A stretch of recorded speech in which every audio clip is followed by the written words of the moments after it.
Akkam jirtu daawwattoota keenya oduu qabannee dhiyaanneerraa oduu har'aa waliin an Alamaayyoo Qannaati.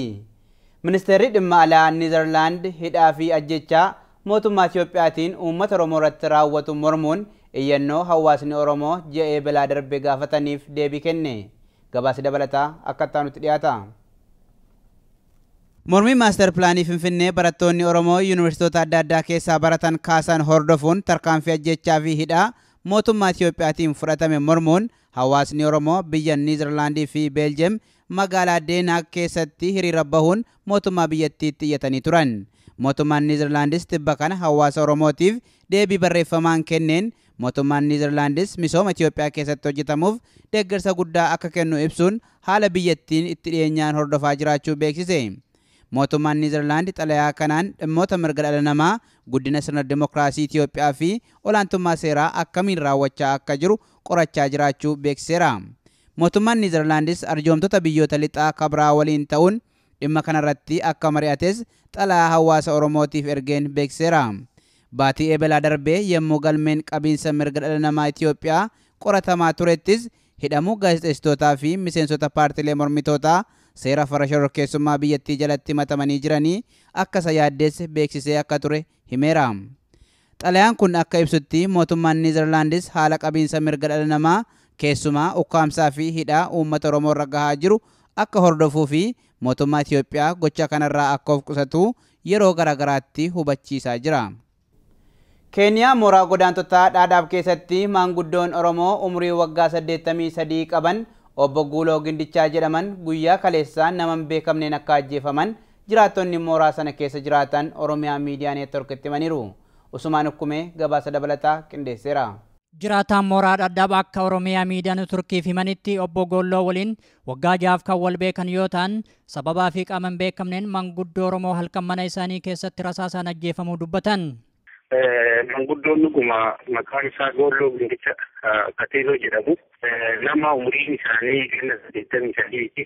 Maanguddoon kun kaleessa firotaa jechuudha guyyaa 28 bara 2014 galgala naannoo sa'a 7 fi walakka mana isaaniitti ajjeefaman jechuudha. Hanga ammaatitti ragoonni tokko ni jira. Halkan namoota sanallee addaan baafachuu hin dandeenye laakiin immoo poolisiin qorannaa garaagaraa gochaa jira. Namoota waan sanatti ni ajjeesisan jedhamanii shakkaman. Hanga ammaatti wanti qabamee hin jiru har'a awwaalame jechuudha. Ajjechaa raawwatame kana namni harka keessaa qabu jira jennee gaafii dhiyeessineef jiraataan kun yoo deebisan namni ajjechaa kanaaf shakkamu ammatti kan hin beekamne ta'uu ibsuun haa ta'uuti wayita ammaa poolisiin biyyattii qorannoo geggeessaa jiraachuu himan. Poolisiillee qorannaa isaa malee ammatti namni seera jala oolillee hin jiru jechuudha. Qorannaan adeemsifamaa jira. Adii qaban fa'aa akka warreen jennee waan ammatti dubbanne hin jiru jechuudha. Boosaan kan ajjeesan waan ta'eef namoota san of dhoksanii dhufanii ol seenanii waan ta'eef kana jettee namni addaan baasuu hin danda'amne jechuudha. Jiraataan mooraa Dhaadhaab kan biraa immoo Obbo Guuloo Gindichaa waliin waggaa 5 kan wal beekan akka jedhanitti maanguddoon kun nama rakkoo Oromoo furuuf tattaaffii cimaa godhanii fi nama uummata isaaniitiif yaadu ta'uu himan. Jaarsi biyyirra durii bahee dikkeenyaan bahee bilisarra bilisoo malee kan seene darbii keessa yeroo guutummaa darbii seene duleen seenas akkas guutuun beekamu naannoo mooneela kana garaata achiin yeroo darbii sun achiin karaa Soomaaliyaa sun seeni Soomaaliyaa keessa yeroo dheeraa ture bara 1992 haambi sanduuqa akka baqataatti. Jaarsi maanguddoon kennaa jaarsi Oromooti bakkuma rakkoo bakka Oromoo bakka akka Oromootti akka jaarsaatti akka maanguddoo bakkootti bakka adda addaa bakka guumuu deemaa waan uummata deemu uummata walumaan galanamtee waliin yookaan waan kanaa fedhanii isa waan kanaa fedhanii shakkanii sajjeessifachuuf jedhanii jirtu jiruutti jeesse malee waan sajjeessellee beeku hin jenne ganna.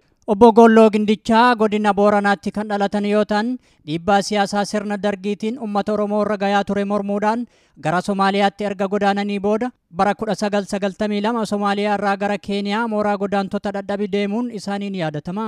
Obbo Guuloo Gindichaa Kateeloo abbaa maatii fi ijoollee 5 kan horatan yoo ta'an sirni awwaalcha isaanii guyyaa har'aa mooraa godaantota Dhaadhaabitti akka raawwatame beekamee jira.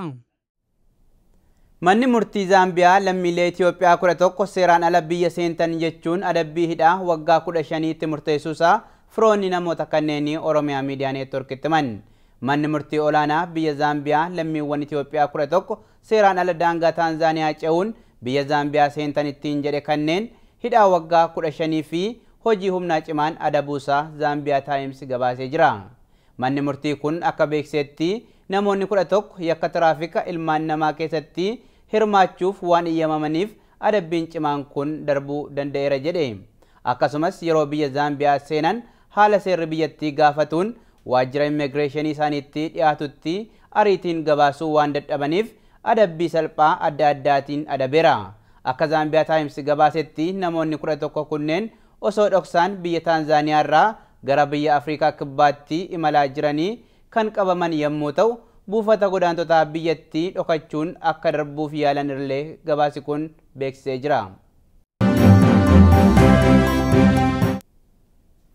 Keeniyaa gama kaabaa naannoo daangaa Itoophiyaa irratti walitti bu'iinsa gosoota garrii fi diigoodii gidduutti ka'een yoo xiqqaate namoonni 15 ajjeefamuu isaanii World Bulletin gabaasee jira. Sababni walitti bu'iinsa amma uumame kana falmii daangaa ta'uu hin oolus jedhamaa jira. Usumaan Ukkume gabaasa dabalataa qindeesseera. Walitti bu'iinsa gosoota garrii fi diigoodii jidduutti uumame kun Keeniyaa kaabaa fi daangaa Itoophiyaa yoo ta'u walitti bu'iinsa ta'e kanaan namoonni 15 ajjeefamanii fi namoonni hedduun madaa'uu isaanii World Bulletin gabaase. Jiraattonni naannawa walitti bu'iinsi dhalate madda oduu Anadooliif akka himanitti yeroo ammaa dhukaasni meeshaalee waraanaa gurguddaan kan dhagamaa jiruu fi meetira muraasa kan daangaa Itoophiyaatti dhiyaatu ta'uu dubbatan. Bulchaan magaalaa Maandheeraa obbo Saalaa Maaliin bilbilaan dhaabbata oduu Anadooliif akka himanitti waldhibdee gosoota lamaan jidduutti uumameen namoonni 15 kan ajjeefaman ta'uu mirkaneessuun walitti bu'iinsi kun haga ammaatti kan itti fufee waan ta'eef hagi namooti ajjeefaniif dabalamuu akka danda'u ibsan. Namichi umrii 38 Adeem Buloo oduu Anadooliif akka himanitti dhukaasaa fi dhoo'insa garaagaraa sa'aatiilee 4 kan itti fufee yoo ta'u dhukaasa kanaan firri isaanii tokko rasaasaan madaa'uu himan.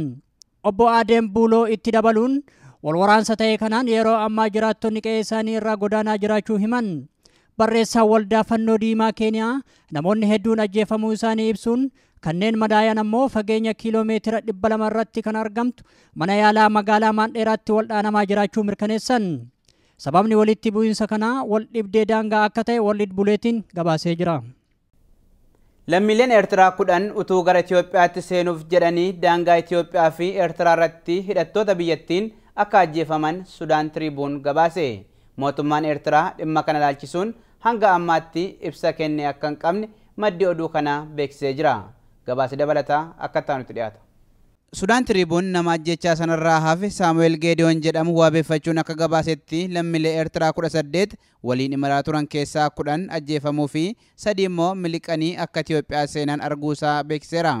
Carraa warra hafanii maal akka ta'e kan hin beekamnee fi hidhattoonni daangaa Eertiraa eegan akeekkachiisa tokko malee dhukaasanii akka ajjeesan beeksiseera. Mormitoonni Eertiraa Itoophiyaa jiran madda oduu Sudaan Tiriibuunitti akka himanitti waggoota lamman darban lammiileen Eertiraa dhibbootamaan lakkaa'aman gara Itoophiyaatti daangaa cabsanii utuu seenuuf yaalanii hidhattoota daangaa eeganiin ajjeefamaniiru. Dhimma kana ilaalchisuun gama mootummaa Eertiraatiin ibsi kenname akka hin jirres beeksifameera. Dhaabbata mootummoota gamtoomaniitti koomishiniin dhimma godaantotaa yeroo ammaa kana baqattoonni Eertiraa 99 Itoophiyaa keessa dahatanii akka jiran gabaasuun keenya ni yaadatama. Lammiileen Eertiraa 10,000tti lakkaa'aman immoo gara biyyoota Arabaa fi Awurooppaatti dooniidhaan utuu ce'aa jiranii dhumaa akka turan miidiyaaleen garaagaraa gabaasaa jiru. Egaa daawwattoota keenya oduu har'aaf qopheeffannee xumurreerraa guyyaa har'aa yaada uummataa isiniif dhiyeessuu dhabuu keenyaaf dhiifama isin gaafachaa bakka isaa marii haala yeroo irratti godhame isiniif dhiyeessina. Sagantaa qophii addaa ajajaa kumaa Abbabaa Gabra Maariyaam kutaa lammaffaa immoo guyyaa borii itti fufna. Amma gara marii haala yeroo irratti mari'atameettan isin dabarsaa qophicha waliin turtii gaarii.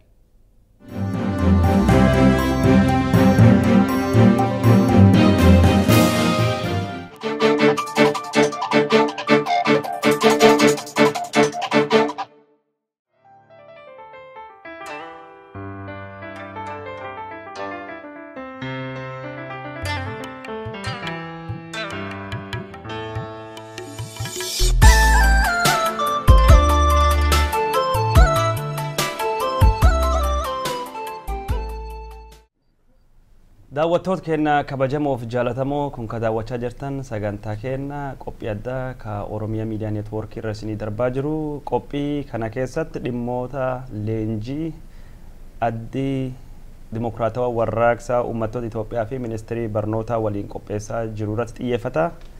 Leenjiin barattoota kennamu kun maalummaa fi seera qabeessummaan isaa falmii fi mormii hedduu kaasaa jira. Akkasumas yuunivarsiitii naannoo Oromiyaa keessa jiran keessatti barattoonni Oromooleen gaafii hedduu leenjistoota gaafachuun gaafii suniif deebii hin argannechaa dubbachaa jirani. Leenjiin kun maali ilaalaa seera qabeessummaan isaalleen maal fakkaata? Kaayyoon mootummaan leenjii kana kennuu fi maali waan akkasirra haasa'uu deemna? Namni waan kan gubbaa haasa'u keessummoota lamatti na waliin jira. Tokko ka istiidiyoo na waliin jirtu Nadhii Haajiti. Ishiin yuunivarsiitii Finfinnee bara 2002 seentee yeroo ishiin seentanitti 2003 2004 naannoo san keessatti barattoonni Oromoo gaafii adda addaa kaasaa turanii magaalii Oromiyaa maaliif Finfinnee irraa gara Adaamaa deema yeroo jedhanii barattoonni gaafii sun kaasan warra gaafii sun keessatti hirmaatanii muuxannoo qabdi. Saniin booda mootummaan leenjii wal fakkaatu akkasii qopheesse. Leenjii sun irratti hirmaachuu diduudhaan bara 2006 bosona seentee adda bilisummaa Oromoo dabalamtee oduu akkasumaan jedhu gara keenya achumaan deemtee bara 2010 as biyya Ameerikaa kan dhufte. Yeroo ammaa kana yuunivarsiitii Noorth Dakootaatti barattuudha achi barachaa jirti. Kaan lammaffaa immoo xiinxalaa siyaasaa ka sagantaa kan gubbaatti yeroo hedduu dhufu inni ogummaa waa'ee siyaasatii fi haala gaafa Afrikaa kan Itoophiyaa kan Oromoo gubbaatti xiinxala adda addaa kennuudhaan kan beekamu ogeessa yookaan hayyuu seeraa obbo Jawar Mahammadiiti. Jawar Mahammad Niiwoork irraa karaa Skypeetiidhaan gaafiif deebii kan gubbaan nu hirmaata. Gara muuziqaa coomsa kanaan gaafiif deebii kennan dabarraa qopheessan qophii kana Ankadiroo Elemooti. Nu wajjin turtii dansa saniin jedha. Muuziqaa coomsa kanaan dubatti gaddachaadha. Garuu hin deemina.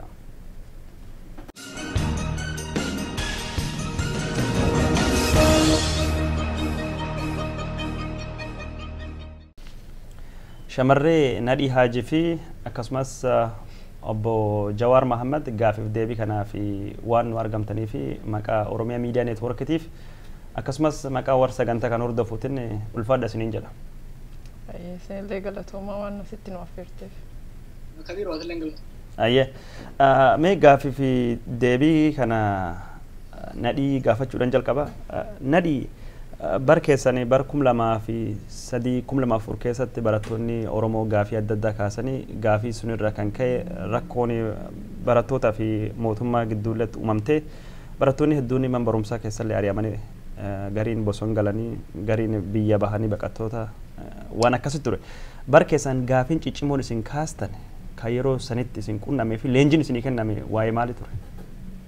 Akkuma beekamutti yeroo sanatti wanti ta'aa ture mootummaan naannoo Oromiyaa magaalaa guddittii Finfinnee keessaa baheetiin magaalaa guddittii Oromiyaa Finfinnee keessaa baheetiin Adaamaatti haa jijjiiramu ka jedhu achirraa kaasaniitiin utuu uummata hin mari'achiisiin achirraa baasaniiti teessuma isaanii Adaamaatti godhatanii waan sana mormuudhaan kan ka'e yeroo sanatti barattoonni fincilaa turanii fincilli kunis macaaftuu lamaatii fi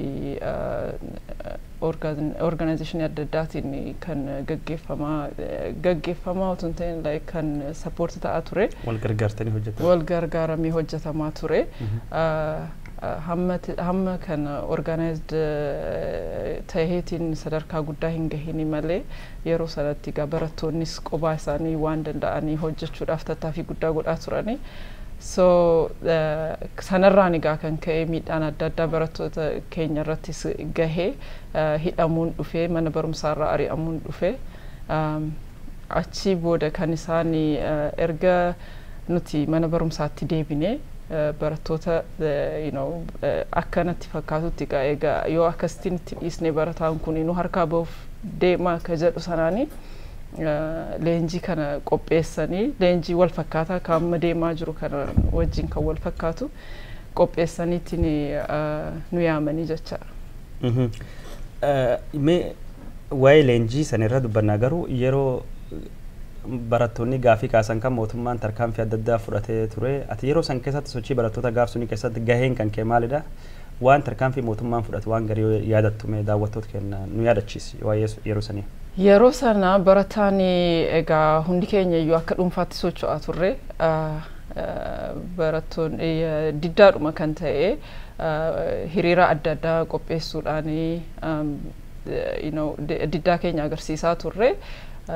Jalqaba mootummaan kan inni godhe barattoota muraasa keessa mana hidhaa buusanii barattoota keenya sana mana hidhaati baasuu qabdu kan jedhuudhaan immoo ijoolleen baay'inaan dhufnee gaaffii gaafannee mooraadhuma 6 kiiloo keessatti gaaffii gaafannee so bakkuma taa'aa jirru sanatti dhufaniiti nu qabanii jechuudha poolisii nutti naqaniiti bakka sanaa fuudhaniiti mana hidhaa nu geessanii isin barattoota meeqadha kan yuunivarsiitii yeroo sanatti dura kan qabaman ijoollee kara 11 ta'u achi boodagaa kan nuti gaaffii sana gaafachuuf kan dhufne ijoollee kiiloo 6 kiiloo jiru ijoollee 5 kiiloo irraa 4 kiiloo irraa naannoo Finfinnee Yuunivarsiitii Finfinnee kan jiru hundumaa keessaa walitti dhufne ijoollee kara 500 ni taana.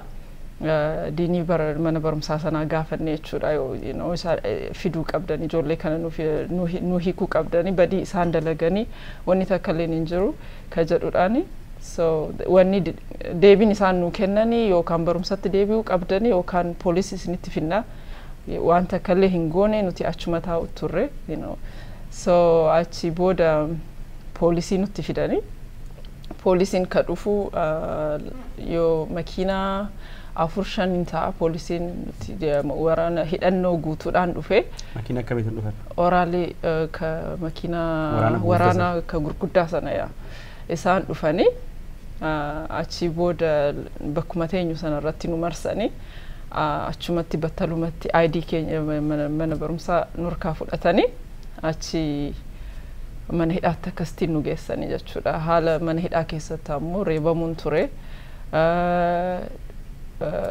waan adda addaa like exercise adda addaa ka silaa ka warri waraana dalagu suni nu dalagsiisaa turanii miila qullaa dhagaarra nu oofaa turanii waan achi keessallee ijoolleen dadhabdee yoo kufteellee bikka sanatti akka malee warri tumamaa turanii achi gaafa nu gadhiisan ammoo nu keessaa ijoollee filataniiti silaa ijoollee ciccimoo jennu nuti ijoollee barumsaan hedduu ciccimoo ta'an achi keessaa filataniiti qobaatti nu keessaa fuudhanii hidhanii nuun ammoo guyyaa itti aanutti nu gadhiisanii gaafa manatti gallu ammoo akka mana barumsaati ari'amnee akkasitiin miidiyaa irraa dhageenye jechuudha.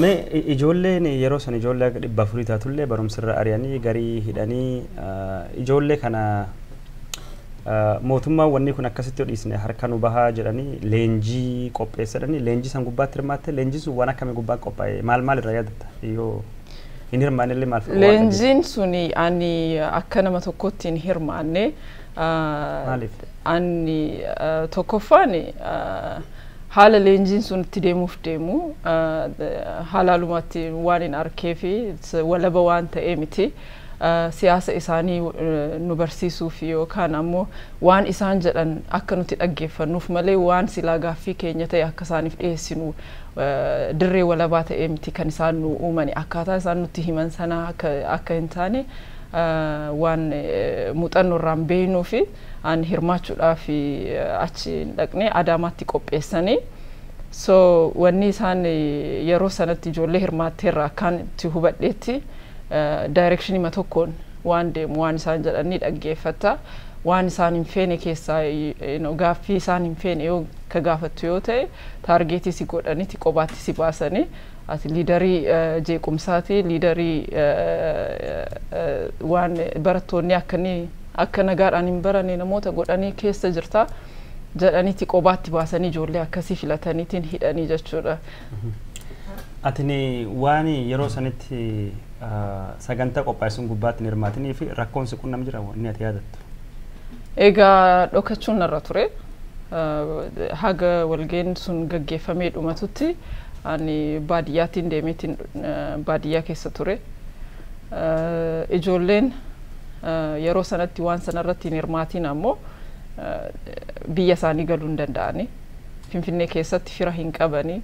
Nama silaa isaaniin kunuunsu yookaan nama silaa isaaniin gargaaruu danda'u hundumaayyuu hidhanii so hiraara hedduutu irra gahee jechuudha. Ijoolleen achitti bakkatti nyaatan hin qabanii, bakkatti ciisan hin qabanii, mana barumsaa waraqaa eenyummaa keenyaa nurraa fudhatanii achi deemuu hin danda'amu. Yoo baadiyyaa biyya keetitti galte ammoo deebisanii si hidhanii. So sanaaf jecha ijoolleen warri Finfinnee keessa turanii hundi isaaniitu hedduu hiraara hedduutu irra gahee. Ani personaalii garuu dhokadheen keessa darbe yeroo sanatti. Yeroo ammaa kanas walgahii fi leenjiin wal fakkaatu naannoo Oromiyaa yuunivarsiitota keessa jiran keessatti magaala hedduu keessatti deemaa jira. Mee waan kan gubbaatti ammoo xiinxala siyaasaa nuu kennanii fi obbo Jawaarii Niiwuork irraa sarara Skype gubbaa jira. Mee obbo Jawaar yeroo ammaa kana leenjiin qophaa'e kun inni kaayoon inni qophaa'ee fiiyyuu maal akka ta'e namni hedduun hin beeku. Warra nam leenjisanii irra wanni beekame hin jiru. Walumaa galatti mee waan hagamma hubatte leenjiin kun bifa akkamiitiin deemuu jira? Eessa deemuu jira? Leenjii kan gubbaatti maal ta'e maal dhageette? Oduun qulqulluun biyya sana irra dhufaa waan hin jirree fi hubannoon kan kee leenjii sana irratti hagamma qabdu maal fakkaata? Kadiroo leenjiin akkanaa kun maqaban walga'iin bifa leenjiitiin godhamu kun kan duraatii miti. Yeroo sosochiin uummataa keessatti sosochiin barattoota mul'atu hunda deebiin mootummaan sun godhu ganna ijoollee walitti qabanii itti haasa'uudha.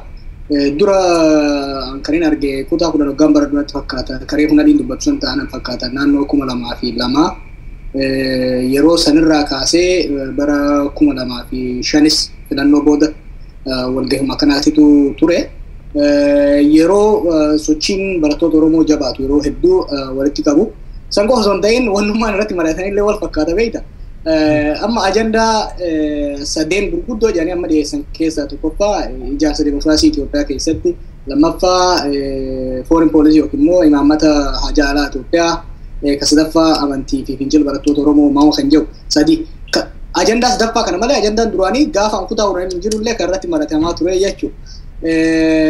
Akeekni isaa waa lama ta'anatti fakkaata. Tokko ijoolleen kun yeroo sochii eegalanii fincilanii mootummaadhaan walitti bu'an yoo ka uummatatti galan taate ilaalcha diddaatii fi ilaalcha mormii qaban kana uummata keessa bittinneessuudhaan uummata nurratti kakaasu, uummata nurratti gurmeessu. Kanaaf ijoolleen tun uummata keessa akka hin turre walitti sassaabnee bakka tokko tursiisuu qabna kan jedhu natti fakkaata.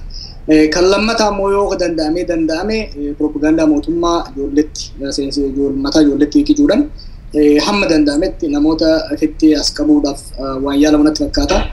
Barani kutaa 10 bara dhusan yeroon sanirraa wanni yaadadhu gaafiin barattoonni kaasanis mormiin barattoonni kaasanillee hedduu wal fakkaata ture. Fakkeenyaaf ganna yeroo sinaa nuti gallee dalagan warra keenya gargaaru waan asuma teessitaniif durgoon nuuf kaffalamuu qabaa. Ajandaan isin lafa keettan osoo hin ta'in dhimmoonni guddoon saba keenyaa fi biyya kana laallatan waan jiraniif dhimmoota kanarra mari'achuu qabna. Kan jedhu torbaan sadii walgahiin kanumarratti ture yeroommaan ajandaa keessa namni itti haasa'amullee hin jiru. Walgahii wanni inni gaafsan yaadadhu keessaa tokko maali? Walgahiin kun godhamee dhumarratti barattoonni guutumatti mootummaa yoo balaaleffatanis ibsi televezyiinii ayyaamamu bahummoo akka waan barattoonni mootummaa deeggaranii ilaalcha farra nagaa abaaranii bifa saniin kan bahu diraamaadha. Waliigalatti mootummaan wanni waan kana godhuuf akkana fakkaatutti ajandaa amma jiru kana ijoolleen uummata keessa akka hin babal'ifne akkasumas ijoolleen bakka tokkotti qabamtee akka mootummaa akka turtuu fi kanaan wal qabatee wanni tokko hubatamuu qabu asirraa akka bayaniin kallattiidhaan yuunivarsiitii seetu. Maaliif bara dheengaddaatii fi san dura rejistireeshinii yuunivarsiitii gara Oktoobar keessa ture gara ji'a onkololeessa keessa ture. Amma as bultanii Seepteembar yookiin immoo kana guyyaa sadiirraa kaasee namoonni akka barattoonni akka galmaan godhanii jiran jechuudha. Kanaaf ijoollee akkuma jirtuun biizii godhuudhaaf waan karoorfate fakkaata. Mee obbo Jawaar kana waliin jechuun mata dureen marii fi barbaadame waan sadii gubbaatti wanni baran itti dabalama haarawii barattoota waan amantii gubbaatti mootummaan leenjisuu deemuu fi waan jedhutti dubbatte sanitti dabalame malee mata dureen bira lamaanii waanum duraanuu turanii jette dubbatte. himanna barattoota yookaan ammoo warra magaalaa Amboo keessatti yeroo hiriirii mormii waa'ee maaster pilaanii Amboo keessa qophaa'e irratti illee himannaan tokko baname maqaa waaqeffannaatiin gurmooftanii rakkoo uumtanii waan jedhullee achi keessa ka'ee jira. Sun maleellee ammallee rakkoon mootummaa fi warri hordoftoota amantii islaamallee waliin qaban waggaa 2 fi caala deemaa jira. Wanni amantii kun akka leenjitti amma kan keesseenuun tarii waan kanaan walitti qabatamoo kun ammoo karaa kamiin dhufuuf moo karaa biraatiin barattoota waan biraa leenjisnaa jedhanii akka farra shororkeessummaa fa'aa jedhanii biyya lixarra gargaarsa gaafachuuf maali wanni waan kan amma kan dabalaniif? Hundee fi inni dhaan afaan Ingiliziitiin diversionary tactic jedhaniin dhimma gurguddaa marii ummata keessa jiruu fi barattoota gidduu jiru san karaa jijjiirsuudhaaf waan godhamu. Akkuma reefu jedhee amma dura gaafa fakkeenyaaf gaafa 2002 san gaafiin kan ture gaafiin guddaan kan ture bosonni Baalee maa gubataa Oromoon akkuma yaadatu 2001 magaalaa Finfinnee Adaamaatti galchanii turan. Gaafiin 2 ture gaafsan gaafiin gurguddaan barattoota akka qabaachaa turan. Tokko bosonni Baalee gubachuunii fi ijoolleen waan san irratti dubbattee hidhamuunii fi biyya ari'amuun sirrii miti kan jedhu gaafiin guddaa ijoolleen qabdu ture. Kalammataa Finfinneen handhuura Oromiyaatiin lafa Oromootiin lafa uummata keenyatti as keessaa ka'uu hin jiru kan jedhu. Ajandaa kana mataa ijoollee keessa haquudhaaf dhimmoota tiyooretiikaal ta'an kan uummata fi haala yerootiin waliin qabanne dhiyeessaa turan yeroo sanis haala ijaarsa dimokiraasii. Ammallee gaafiin guddaan uummata Oromoo keessa jiruu fi uummata Oromootii fi mootummaa akkasumas keessattuu barattoota mootummaa walitti buusee gaafii maaster pilaanii Finfinneeti. Mootummaan garuu ajandaan amma inni waa lama barbaada. Tokko dubbii tiyoorii ta'e fakkeenya ijaarsa dimokiraasii. Ijaarsa dimokiraasii jedhanii waa'ee dimokiraasii kan haasayan mootummaa darbuutii fi ammaa kana mootummaa Haile Sillaasee kan ammaa kana wal dorgomsiisan. Ijoolleen hammeenya kaleessaa san irratti akka isiin waan kaleessaa san irratti qabamtee waa'ee ammaa kana akka irratti naasofnu barbaadan.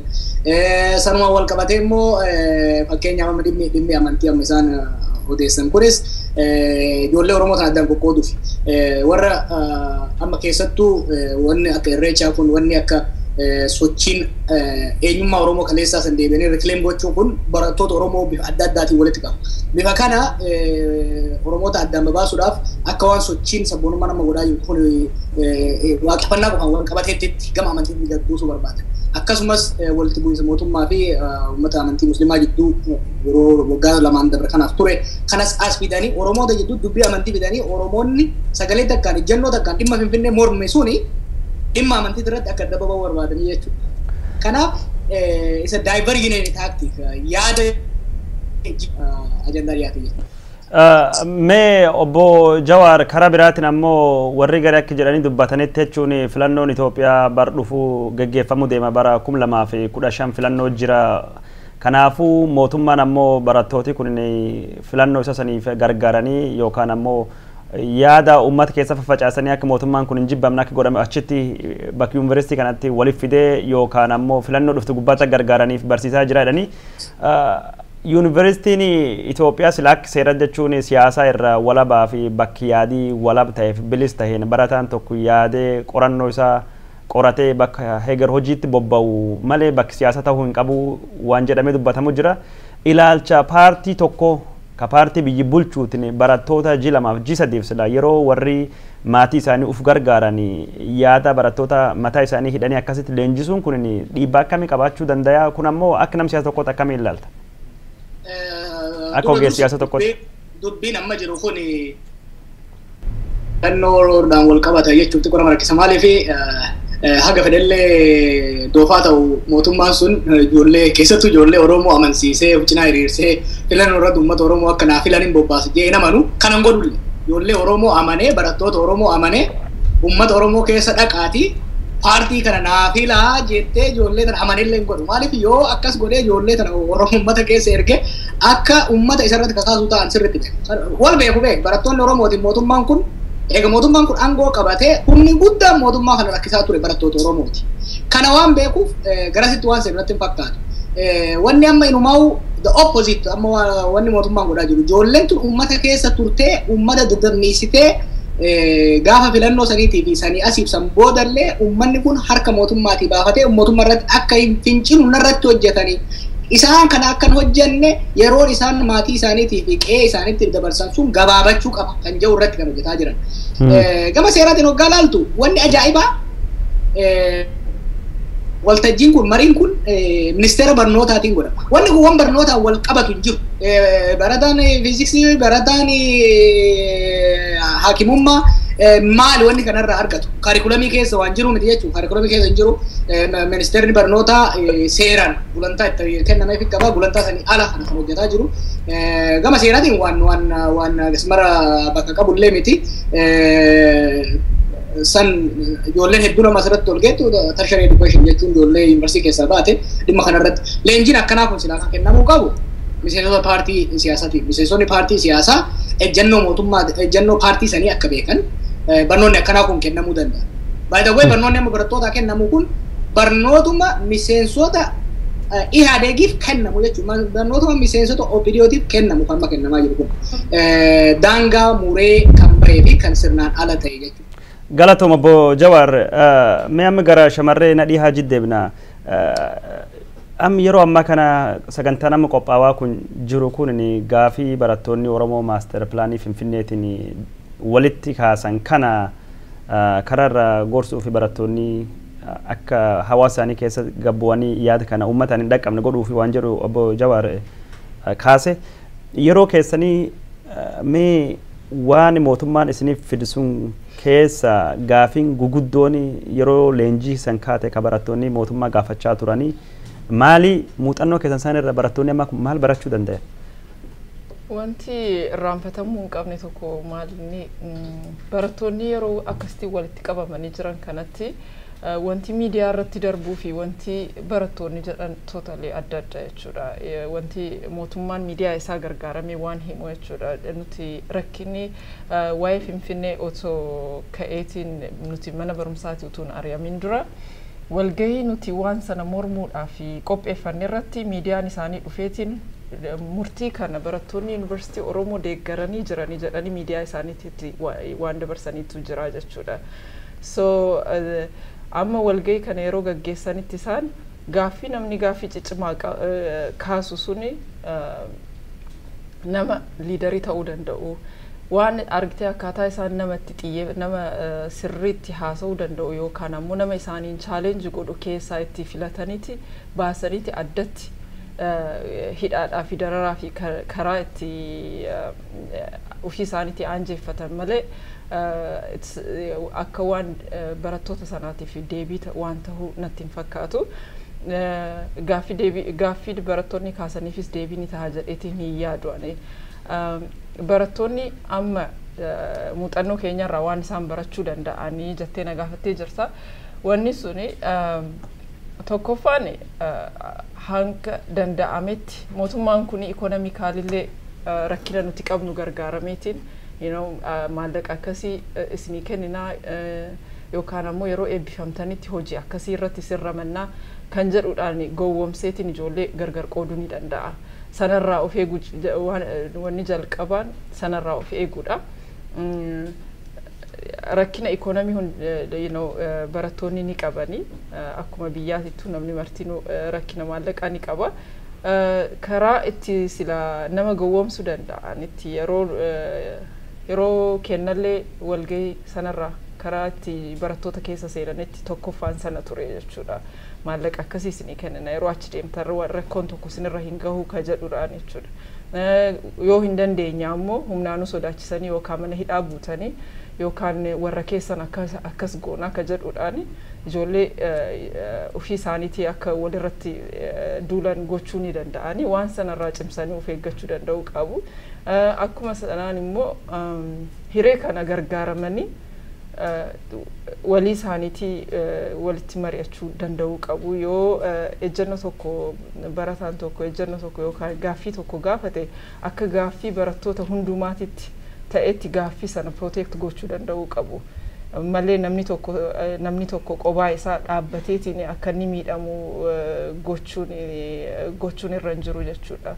Yoo wal bira dhaabbatan nama ijoollee walgahii sanarra jiran hundumaayyuu walitti qabaniitti miidhuun itti ulfaata waan ta'eef haga danda'an walirratti duuluu danda'uu qabanii jedheetiin walirratti duuluu qabanii. Gaarii. Mee Jawaari garkeetti deebina jechuun muuxannoo kan keerra maal baratte jennaani shamarree nadhiin barattoonni adda wal qooduu hin qabanii mootummaan faatii waan akka horii faatiin sobachuun mala kanallee dagachuu hin qabanii waan jedhu. Atilleen duratti yeroo dubbattee kaastu wanni amantii kun faatii wanni dhufee fi barattoota bifa amantiitiin barattoota tokkummaadhaan waa'ee maaster pilaanii Finfinnee gubbaatti kaate adda addaan qooduu fi dadhabsuu fi mala mootummaan dhawaatee jettee dubbattee jirta. Wanni nu amma dhagayaa jirru keessaa tokkini bakka leenjiin kun godhamaa jirutti barattoonni aana isaan dhufaniif naannoo isaan dhufaniin akka addaan qoodamanii mootummaan godhaa jira waan jedhu dhagayaa jirra. Mootummaan akkasii godhaa jira jechuun maaliif akkasitti barattoota qoqooduun barbaachise barattoonni Oromoo amma walumaa galatti maal kanirra maal baratanii akkamiin of eeguu qaban mee?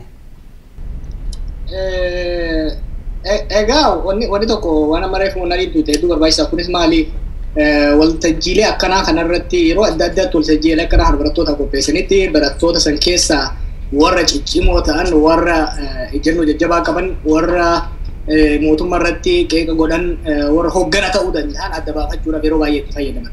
Provocative walgahii akkanaa kan biyyoolessa sadarkaa biyyaatti yeroo kana qofa osoo miti yeroo adda addaatti yuunivarsiitiitti dhaqqanii walgahii akkanaa godhanii booda yeroo tokko tokko fa'aa nama fa'aa filadhaa nama gaafilee keessa walitti qabee dhufu nama filadhaa fa'aa jedhanii nama ijoolleen jaalattu nama ijoolleen amantu nama ijoolleen dhaggeeffattu addaan baafatanii san booda ijoollee san gama dahannatiif dabarsuun bifa adda addaatiin haalli tarkaanfii itti fudhatanii ijoollee keessatti dabamsiisan waan jiraniif kanaaf ijoolleen dirqama hooggansaatii fi waan akkasii qaban hamma danda'ametti haalli ittiin of dhoksanii fi gaafileen dhiyaatan gaafilee hamma danda'ametti saniin alatti mari'atamee dhiyaatanii fi gaafilee namoonni ijoo ta'an dhiyeessan osoo hin ta'in gaafilee namoonni hundi dhiyeessan akka ta'an gaafileen dhiyaatanillee gaafilee wal nama ta'uu barbaachisa. San qofaa miti wanni yaadadhu nama gaafa walgahii san keessa namoota basaasota ta'an barattoota keessa galchan. Barattoota keessa galchuun ijoolleen nama basaasota ta'antu maal godhu gaafilee hahamoo ta'an yookiin gaafilee barattoota addaan qoqqoodan controversial questions gaafilee akkasii gaafatu yookiin immoo gaafilee hedduu barattoota kakaasuu fi miira itti dhaquu danda'an gaafilee barattoonni ejjennoo dhaabbilee siyaasaa fa'aa akka calaqqisiisan dhiyeessantu jira. Maaliif barattoonni ejjennoo san deeggaranii hoggaas bayan akka rukutaman jechuudha. Kanaaf hamma danda'ametti amma muuxannoo guddaa jira. Beektaa barattoota Oromoo keessatti nu dura ijoolleen dura turteerraa gaafa nu achi turree amma ammaatti muuxannoon tooftaa mootummaan itti fayyadamu tokko. Mootummaan tooftaa haaraa baasuu hin dandeenye. Mootummaan kun dulloomaa sochiin barattoota Oromoo immoo yeroo yeroon haara'umaa deemu. Beektaa jala namatti dhalata. Mootummaan garuu warra wal fakkaatu aangorra jira. Kanaaf tooftaan isaan baasan tarsiimoon isaan baasan wal fakkaata. Ijoolleen yeroo yeroon irraa barachaa waan deemtuuf rakkoon ammasii inni dhufa jedhee yaadu. Mee gara nadhii tamma deebina. Shamarreen nadhii yeroo isin gaafii kaastan kanatti jechuun fakkeenya bara 2003 bara 2004 gaafiin barattoota Oromoo gaafii cimtu turte barattoonni Oromoo kutaa adda addaa keessa jiranillee jechuun warri mana barumsa sadarkaa lammaffaa olaanaa jiruleetti dabalame. Sochiin sun bu'aallee buustee jirti ammoo hanqinallee qabdi. Akki gaaf sunitti waati ilaaltu amma ijammaatiin ilaaltu hanqinni gaafas turee fi jabinni sochii keessanii sun maali? Sochiin keessan kun kaammaa kanaatiin maali wal fakkaatti maaliin adda gorte? Mee sun gabaabsira lafnu ka'e? Hanqinni jabina keenyarraan hin ka'a. Jabinni yeroo sana jiru kaka'umsa mataa keenyaatiin wanti ta'aa ture gargaarsa tokko hin qabnu. Onnee dhumarraa ka'ee namni wal bira dhaabbataa ture. Namni hedduun keessatti akka basaasaatti yookaan immoo akka ilaalcha namni adda qabu adda kan ilaalcha barattoota maajoritii irraa qabu haga xiqqaa ture yeroo sanatti. So kaka'umsa mataa keenyaan kaaniitiin mootummaa hagas humna hagasii qabu challenge gochuun suniyyuu jabina guddaa natti fakkaata. Kara hanqinaatti yeroo deemu ammoo muuxannoo dhabuun ni jira yeroo sanatti. iccitii keenya eeggachuunis xiqqoo nuuf xiqqoo jabaa ture. Gara biraan ammoo walgahii faa bakka itti gaggeessinu hin qabnu akkaataa walitti dhufeenyi keenya hundinuu karaa rakkisaatiin ture. Emotioniinis baay'ee nu keessatti mul'ata ture yeroo waa goonu emotioniidhaan kaanii goona malee wanta nuti irratti karoorfannee gochaa turre hin jiru jechuudha. So karaa ammaati wajjin yeroo wal bira qabsiisee ilaalu wanni guddaan tokkoffaan wanti nani jechuu danda'u adda addummaan isaa yeroo amma wal quunnamuudhaaf baay'ee salphaadha. Yeroo sanatti emailiin keenya iyyuu emailii gargaaramuun iyyuu reef jalqabamaa ture malee amma sanan turre bilbilees akkasuma amma garuu karaa feesbuukiitiin kunoo miidiyaan kunis ni jira. Baay'ee kun bu'aa baay'ee ijoollee kanaatiif gargaarsa guddaa ta'a jedheen yaada. Yeroo keenyatti yoo 6 kiilootti jeequmsi tokko ta'e maybe guyyaa 2 yookaan 3 booddee Yuunivarsiitii Jimmaatti dhagahama. Even achumatti iyyuu ijoolleen kiiloo 4 tarii erga wanti erga waraanni dhufee nun waan godhe nu godhe booda faa dhaga'uu danda'u jechuudha. Achumatti iyyuu jechuudha.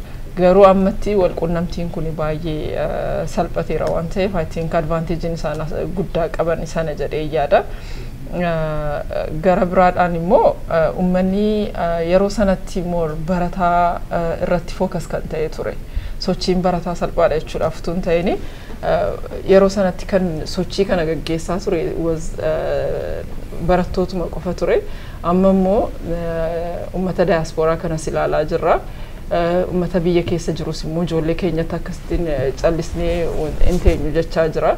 So innis adda addummaa guddaadha jedhee yaada yeroo sanarraa kan ka'e. Garuu immoo qabsoonni yookaan fincilli yeroo sana ta'aa ture waan amma ilaallu kanaaf bu'uura guddaadha jedhee yaada jechuudha. Galatoom obbo Jawaar duratti yoo dubbattu mootummaan kun akka kaayootti wanni barbaadu barattoonni rakkoo amma kana biyya Itoophiyaa keessa qunnamaa jiranii kanaaf akka isaan gaafii gaafatanii faliin barbaannee fi waan durii gubbaatti akka isaan xiyyeeffatan godhuu fi waan jettu jira. Gaafiin barattoonni gaafachaa jiran fakkeenyaaf warra leenjistoota Yuunivarsiitii Amboo, Yuunivarsiitii Haramayaa, Maddu Walaabuu, Jimmaa, Bulee Horaallee toon isaan gaafachaa jiranii waan nu barbaannu irratti nu mari'achiisa. Gaafiin maaster pilaanii Finfinnee deebii hin arganne, Oromoo hidhuu dhaaba barattooti dhaman gadhiisa, nu nagaa barbaanna, mirgi kennu kabaja waan jedhu gaafachaa jiranii. Mootummaan ammoo yeroo ammaa kanatti waa'ee sirna mootummoota dabraniifa leenjistoonni waan sun haasawaa jiranii warri ammoo kan hin barbaanne jechaa jiranii. Kan maleellee wanni tokko hin barattoonni irraa of eeggachuu qaban mootummaan addaan qooduu barattoota addaan hiruufa basaastota keessa galchee gaafii miira barattoota addaan ooftu gargari faffacaastu fa akka isaan kaasan godhuu ni malaa waan jettu jira. Mee walumaa galatti akka deemsatti barattoonni Oromoo yeroo ammaa kana maalirra xiyyeeffataniiti maalirra of eeguu qabanii akkamiin deemuu qabani tarsiimoon jechuun maalii barattoonni hordofuu qabanii maal jettee yaadda atin? Beeki leenjiin takka ammoo walgahiin kun Oromiyaa keessatti qofame kan godhamaa jiru. Naannoo Tigraayittis godhamaa jira, naannoo Amaaraattis godhamaa jira, naannoo Kibbaatti illee godhamaa jira. Ajandaan walaa fakkaatu malee wanni haasayamaa jiru keessattuu naannoo Tigraay fi naannoo Amaaraatitti odeeffannoon argadde akka mul'isutti orola farra Oromoo ta'e bal'aatu barattoota achitti irratti oofamaa jira. Kunis akka waan barattoonni Oromoo biyyattii san facaasuudhaaf sabaa-sablammii Oromiyaa keessa jiru kana rukutuudhaaf dhabamsiisuudhaaf kaka'umsa akkasii akka godhan. So fincillummaan takkaahuu mormiin maaster pilaaniidhaan wal qabatee ji'a caamsaa dabree godhame kunuuhu akka waan fincila saboota Oromiyaa keessa jiran san rukutuudhaaf godhameetti bal'inaan naannoo Amaaraa keessatti sani kan godhamaa jiru. Naannoo Tigraayitti illee diddaan Oromoon godhaa jiru kun diddaa Shaabiyaan deeggaramee uummata Tigraay miidhuudhaaf godhame.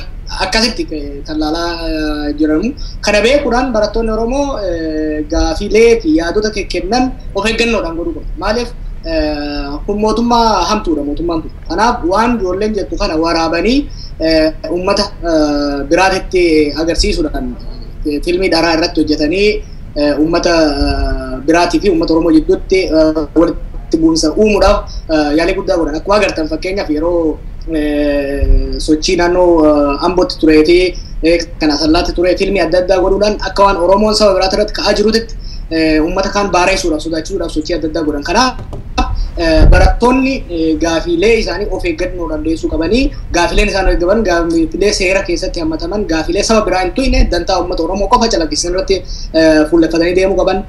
Yeroo basaastonni mootummaa immoo barattoota fakkaatanii gaafiilee saba biraa amantii biraa tuttuqan dhiyeessan barattoota san dura ejjannoodhaan dura dhaabachuudhaan irraanuu qabanii walgahii kana keessa barattoonni humna seenaniin tokkummaa seenaniin bilchina seenan saniin daran cimanii tokkummaa isaanii cimsanii haalli itti mana barnootaa itti deebi'an sanarratti fuulleffachuudha qaban jechuudha.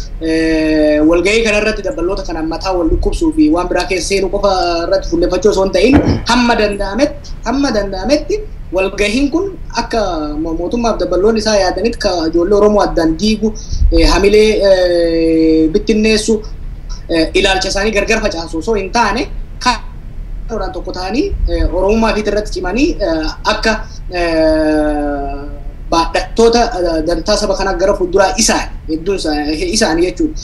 Waggaa as keessaa bayan Oromummaan isaanii tokkummaan isaanii cimee haalli yuunivarsiitii keessatti deebi'an irratti jabaatanii hojjechuu qaban. Kana gochuudhaaf cina mari'achuu qabu. Tokko shaniin maaliin kan gurmeessan kanatti fayyadamanii waanuma tooftu mootummaan uume san mataa irratti garagalchuu ni danda'ama jechuudha. Mataa irratti garagalchanii haalli ittiin ilaalcha siyaasaatii fi waan biraas adda adda hin bahin inumaa wantoota ijoo ta'an haala Oromoon amma keessa jiru amma jargeessu alattuhu Oromoon garam deemuu qaba Oromoon akkamitti jabaatee deemuu qaba barattoonni Oromoo kun hoggaa bayan hireen hojii isaanii maal ta'uu qaba dhimmoota Oromoo laallatan hundarratti haalli ittiin waltajjii saniin alatti mari'achuu danda'an waan uumameef mootummaan kun haala bareedaa uumeef gara tokkoon hoggaa laaltu. Waltajjii kanatti fayyadamanii haalli isaan ciminaan tokkummaadhaan as keessaa bahanii milkii mootummaan barbaadu osoo hin ta'in milkii fayyaduun asirra haala ittiin bahan irratti dalaganii bahuu qabu. Galatama obbo Jawar mee amma gara shamarree Nadhii Haji deemna. Nadhii mee atamma jechuun waan bara 2003 haga 4 deemsuun keessatti qaamaan hirmaattee sochii sana bifa adda addaatiin keessa turtee ka amma deemaa jiru biyyi keessallee hordofaa jirta.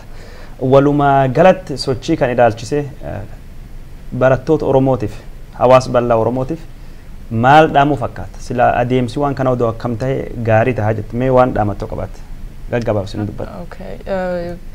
Barattootaaf wanti naani dhaamu walumaa galatti akkuma duraan jedhee walirratti duuluu hin qabdanii wal bira dhaabbachuu qabdu jedhanii dhaammadha. Akkuma waliigalatti uummata Oromootiif immoo wareegama kafalamu kanarratti cinaa dhaabbachuun dirqama keenya akka ta'e hubatamuu qaba. Maaliif ilmi Oromoo tokko yookaan intalli Oromoo tokko yeroo hidhamtee mana hidhaa buutu wanti isee irraanfatamuu hin qabu. Maatii qabdi, haadha qabdi, abbaa qabdi, obbolaa qabdi. Maybe abdiin maatii sana isee qofa ta'uu danda'a yookaan isa qofa ta'uu danda'a. Wantoota sana fa'aa yaadannee hamma danda'ametti wareegama ijoolleen kun kafalaniif hamma danda'ame maatii isaaniifis ijoollee kanaaf birattis dhaabbachuun dirqama nutti ta'a jechuudha. Gara biraatiin immoo kan barattootaatti hin deebi'a. Yeroo sochii tokko irratti kaanee sochii kana goona jennu reactionin tokko akka inni uumamu obviously waan jiruu fi waan sanaa fi wareegama actionin keenya wareegama nurraa wareegama barbaadu sana kafaluudhaaf uf qopheessineetiin itti deemuu qabna malee waan wareegama baadhachuu hin dandeenye fi gaaffii akkasii kaasuun irra jiru barattoonni gaaffii kaasanii fi wareegama kafaluu qabuuf jalqabuma iyyuu gaafficha hin kaasin wareegama sanaaf uf qopheessuu qabu kanumani jechuu barbaada. Galatomi Nadhi Meeyam Jawaari garkan keetti deemu jira gaafii dhumaati fi hagammaa waan barattoota Oromoo haasawaa jirra walumaa galatti wanni kun waan barattoota Oromoo qofa don taane waan Oromoo bal'oo laallatu. Kanaafuu sochii kan keessatti hawaasni Oromoo dhaabbileen Oromoo ummati Oromoo bal'aan kawarra biyyi keessaaf biyya alallee jiraatu maal godhuu qabanii dirqama isaanii maaltu isaan irraa eegama fakkeenyaaf sanillee walii qabee mootummaan kun leenjii biyyi keessa qofaa miti. Leenjii yookaan wanni walgahii fakkaatu biyya alallee deemuu fi qophii gubbaa jira waan jedhu dhageenya jirra fakkeenyaaf hawaasa Oromoo ka Afrikaa kibballee warri mootummaa achi baanii walgahii fi yaamanii wanni sulleen odoon taanii haftu waan jedhu odeeffannoon nuun baatee jirti. Walumaa galatti Oromoon waan kana akkamiin hubachuu qaba akkamiin itti qophaa'uu qaba deebiin hawaasa Oromoo ka biyya keessatti biyya lamaa ta'uu qaba gaggabaabsee lafnaa ka'e.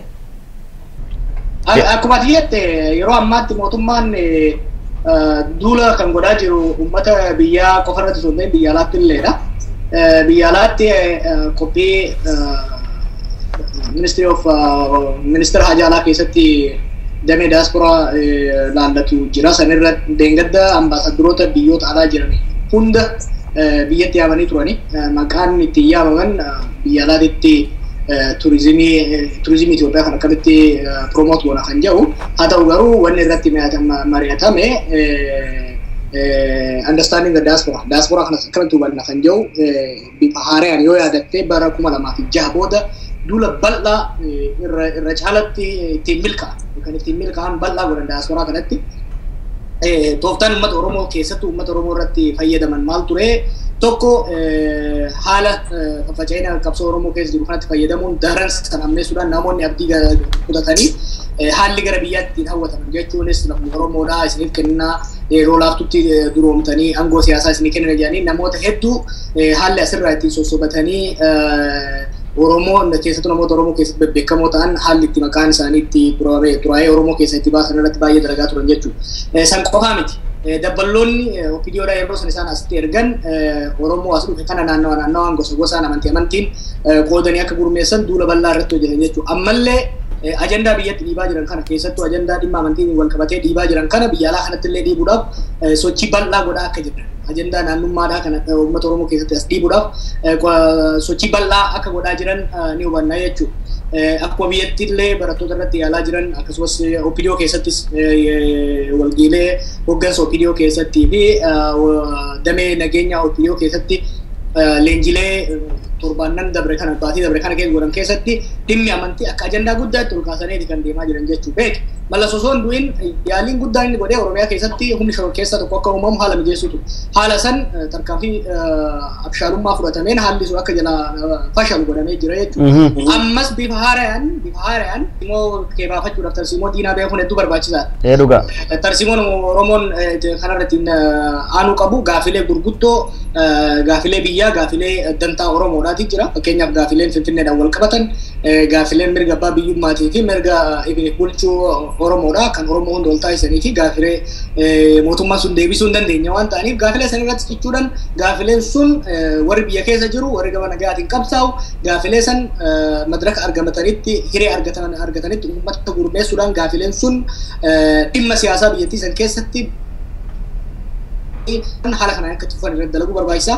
Biyya alaattis hamma danda'ame humnoota biyya keessa jiran ijoollee tana deeggaruudhaan akkasumas uummanni keenya biyya alaa jiru kun dhimma dantaa sabaata irratti national interest irratti ejjennoo wal fakkaataa ejjennoo qaawwa yookiin qilleensa naqne haalli ittiin tolfatanii ittiin deeman irratti jaarmaaleen siivikii, jaarmaaleen hawaasaa, jaarmaaleen amantii, jaarmaaleen siyaasaa yeroon walgahiilee waltajjiilee marii godhuudhaan ajandaa mataa keenya lafa kaayachaa haalli ittiin sochoonu ajandaa diinni nuu kennu irratti haalli ittiin wal nyaannu osoo hin ta'in haalli ajandaa mataa keenya irra kaayannee ittiin sochoonu irratti hojjetuu barbaachisaa hojjetamaas jira.